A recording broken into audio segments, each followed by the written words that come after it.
اور شکوے اتنے بڑھا لیے ہم نے، اتنے بڑھا لیے کہ لوگوں سے شکوے کرتے کرتے رب رسول سے بھی شروع کر دیے۔ غلام بھی کبھی شکوہ کرتا ہے، آقا کا بھی شکوہ ہوتا ہے، بندہ بھی کبھی شکوہ کرتا ہے، رب کا بھی شکوہ ہوتا ہے، یہ بھی کبھی ہوتا ہے۔ آپ نہ مانے پر یہ شکوہ ہے کہ میں بڑے ڈاکٹروں کے پاس گیا ہوں، آرام نہیں آیا۔ نہ مانے پر یہ شکوہ ہے، میں نے کبھی کسی کو ستایا تو نہیں پر میرے حالات نہیں ٹھیک ہوتے۔ آپ نہ مانے پر یہ شکوہ ہے کہ فلانے کے پاس دولت زیادہ ہے، اس نے پتہ نہیں وہ آگے نکل گیا اور میں پیچھے رہ گیا۔ نہ مانے پر یہ شکوہ ہے۔ کس سے کر رہے ہو؟ رب رسول سے۔ وہ آس بول رہے تھے دی مہربانی اساں تے لاڈ ہی لڈاونے میں۔ کس سے شکوہ کر رہے ہو؟ خدا کے بندو، غلام غلامی کرتے ہیں تو شکوے کرتے ہیں کوئی؟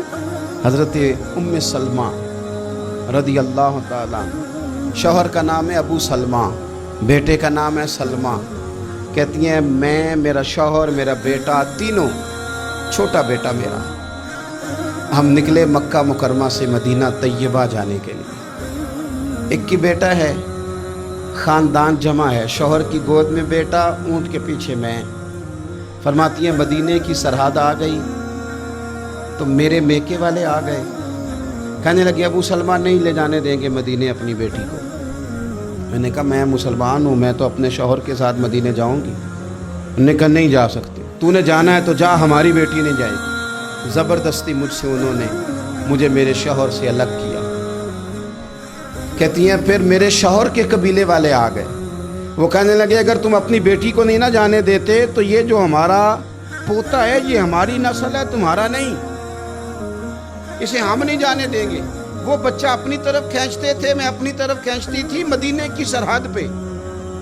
یہ جھگڑا زمین کے لیے نہیں ہو رہا، مکان کے لیے نہیں ہو رہا، حضور کے مدینے جانے کے لیے ہو رہا، حضور کے مدینے جانے کے لیے ہو رہا، مدینے جانے کے لیے ہو رہا۔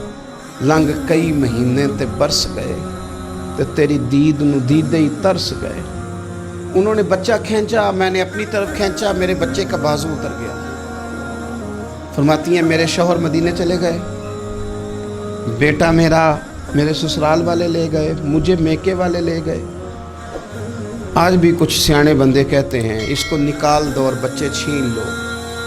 ان کا بھی خیال تھا کہ بیٹا لے جائیں گے نا تو ابو سلمہ بھی مدینے سے واپس آ جائے گا، یہ بھی واپس آ جائے گا۔ او یار، اتنا بڑا بھی ظالم کوئی نہیں ہوگا جو ماں باپ سے بچے جدا کرے۔ فرماتی ہیں کہ وہ لے گئے چھین کے، میں میکے چلی گئی۔ لوگ روٹی کھاتے تھے، میرے حلق سے نہیں گزرتی تھی۔ زمانہ سویا کرتا تھا، میں سو نہیں پاتی تھی۔ بیٹا کہاں، شوہر کہاں، میں کہاں۔ ام سلمہ کتنی دیر تکلیف کاٹی؟ جناب ام سلمہ کہنے لگی لوگوں ایک دو دن نہیں، پورا سال بیت گیا، پورا سال، پر جے سونا ہی میرے دکھ وچ راضی، جے سونا ہی مارو مارو مینو مار مکاؤ، میں کوئی عذر نہ پیش لے آواں، جے سونا ہی میرے دکھ وچ راضی، پھر سکھ نو چلے ڈاواں۔ فرمایا سال بیت گیا، لوگ صبح اٹھ کے کام کاج پہ لگ جاتے، کپڑے بدلتے، ڈیوٹیاں کرتے، اور میں سویرے اٹھ کے اس جگہ آ جاتی جہاں میرا شوہر اور میرا بیٹا بچھڑا تھا۔ میں سارا دن روتی، آہوزاری کرتی، حضور کے مدینے کی طرف منہ کر کے میں تڑپتی۔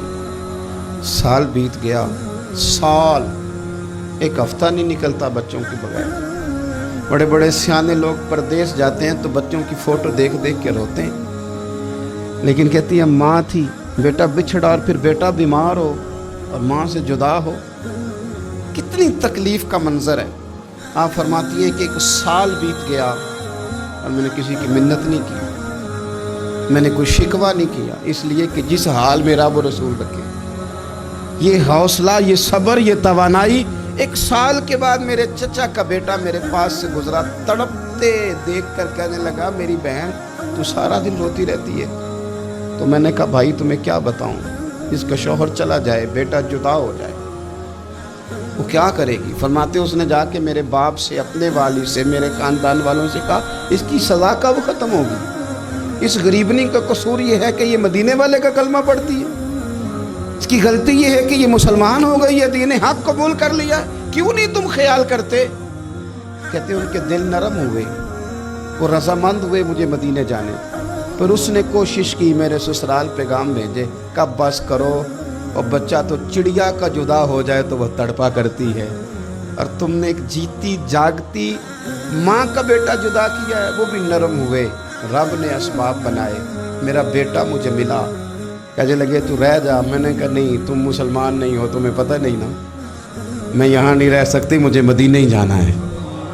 اکیلی اتنا سفر، جنگلوں کا رستہ، پہاڑی رستہ طے کر لو گی؟ میں نے کہا میں کر لوں گی۔ جنوں ویکھ کے ٹھر دیاں اکھیاں نے تے جنوں ویکھ کے ٹھر دا سینہ ہے، ربا تیری ساری خدائی چ ایک کی تے شہر مدینہ ہے۔ کہتی میں اونٹ پہ بیٹھی، بیٹا میں نے گود میں بٹھا لیا، میں سفر کرنے لگی، پر دل میں کھٹکا تھا کہ اتنا لمبا سفر، بیٹا چھوٹا ہے، کیسے کروں گی؟ کہتے مجھے عثمان بن طلحہ مل گئے، کہنے لگے کہاں جا رہی ہو بہن؟ میں نے کہا مدینے۔ کہنے لگے اکیلے جاؤ گی؟ میں نے کہا جانا تو ہے نا، کوئی ساتھ چلے نہ چلے پر شہر رسول تو جانا ہے نا۔ آپ فرماتی ہیں میں نے عثمان بن طلحہ سے نیک بندہ کوئی نہیں دیکھا، میرے اونٹ کی لگام تھام لی۔ جب مجھے اونٹ پہ بٹھاتے تھے نا، اونٹ بٹھا کے چلے جاتے تھے، میں بیٹھ جاتی تھی تو آ کے لگام تھامتے، جب کہیں مجھے اتارتے تھے تو اونٹ بٹھا کے چلے جاتے تھے، میں اتر جاتی تھی تو اونٹ کو باندھتے تھے، سونا ہوتا تھا تو اونٹ بٹھا دیتے، میں اتر جاتی، وہ دور جا کے لیٹ جاتے۔ فرماتی تھی پھر میرے لیے میرے رب نے اسباب پیدا کیے اور میں مدینہ پہنچی، میں شوہر سے ملی، اور لوگوں میرے نصیب دیکھو، میں رہنے کہاں لگی؟ حضور کے مدینے میں، شہر رسول میں، شہر رہ پائے نظر ہوش میں آ، یہ کوئے نبی ہے، میں حضور کے حرم کی زمین اور قدم رکھ کے چلنا۔ ارے سر کا موقع ہے او جانے والے، مدینے کے خطے خدا تجھ کو رکھے، غریبوں فقیروں کے ٹھہرانے والے۔ کہتی ہے میں وہاں بسنے لگی۔ آپ فرماتی ہیں مسلمانوں، شاید مجھ سے زیادہ تکلیف کسی نے نہ سہی ہو، پر دیکھو 1 سال پورا میں تکلیف میں رہی، اور جب میرا صبر سال کو پہنچا، صبر کی عمر 1 سال ہوئی، تو پھر رب نے بندوبست کیا، پھر میرے گھر والے بھی نرم ہو گئے، سسرال والے بھی نرم ہو گئے، رب نے میرے آنے جانے کے لیے ایک بندے کا بندوبست بھی فرما دیا، پھر میرا شوہر تک بھی میں پہنچ گئی، مجھے مدینہ الرسول بھی نصیب ہوا۔ 1 سال میں نے صبر کیا تھا، رب نے مجھے مستقل مدینے کا ٹھکانہ عطا فرما دیا۔